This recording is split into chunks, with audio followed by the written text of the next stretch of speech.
Hello guys, വളരെ സന്തോഷപ്പെട്ട ഒരു കാര്യം പറയാനായിട്ടാണ് കേട്ടോ ഇന്ന് ഞാൻ വന്നിട്ടുള്ളത്. എൻ്റെ അമ്മയുടെ ഒരുപാടത്തെ നാളത്തെ ആഗ്രഹമായിരുന്നു അമ്മയുടെ കവിത ഒന്ന് പ്രസിദ്ധീകരിക്കണമെന്ന്. അങ്ങനെ അമ്മയുടെ കവിത പ്രസിദ്ധീകരിച്ചു.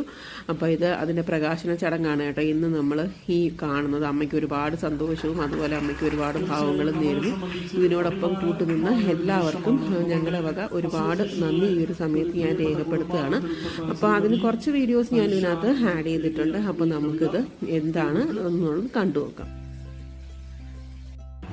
പുസ്തകമാക്കി പ്രസിദ്ധീകരിക്കാൻ എന്നെ സഹായിച്ച കവലയിൽ സാജൻ സാറിനും അതിന് പിന്തുണച്ച തുഷാരയ്ക്കും കവിത എഴുതുവാൻ എന്നെ പ്രോത്സാഹിപ്പിച്ച എൻ്റെ എല്ലാ വ്യക്തികൾക്കും ഞാൻ നന്ദി പറയുന്നു. ഞാൻ വലിയ കവിത എഴുത്തുകാരിയൊന്നുമല്ല. എൻ്റെ ജീവിതാനുഭവങ്ങൾ, എൻ്റെ ചുറ്റുപാടുകൾ, ഭക്തി, അങ്ങനെ എൻ്റെ മനസ്സിൽ കോരിയിട്ടതെല്ലാം ഞാൻ അത് കവിത രൂപത്തിലാക്കി തൂലികയിൽ പകർത്തി എന്നുള്ളതാണ് സത്യം. അതിൽ പല കുറ്റങ്ങൾ വന്നേക്കാം. അതെല്ലാം വായനക്കാർ സദയം ക്ഷമിക്കുമെന്ന് ഞാൻ വിശ്വസിക്കുന്നു.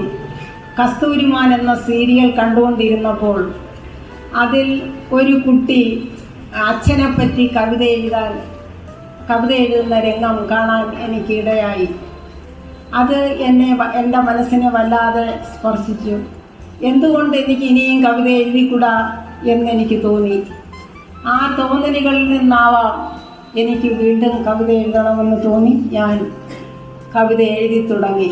അങ്ങനെ 32 കവിത ഞാൻ എഴുതി. 10 കവിതകൾ ഈശ്വരനെ സ്തുതിച്ചുകൊണ്ടുള്ള കവിതകളും ബാക്കി 22 അല്ലാത്ത കവിതകളും. ഇതെല്ലാം എഴുതാൻ എന്നെ സഹായിച്ച ഭഗവാന് വീണ്ടും ഞാൻ നന്ദി പറയുകയാണ്.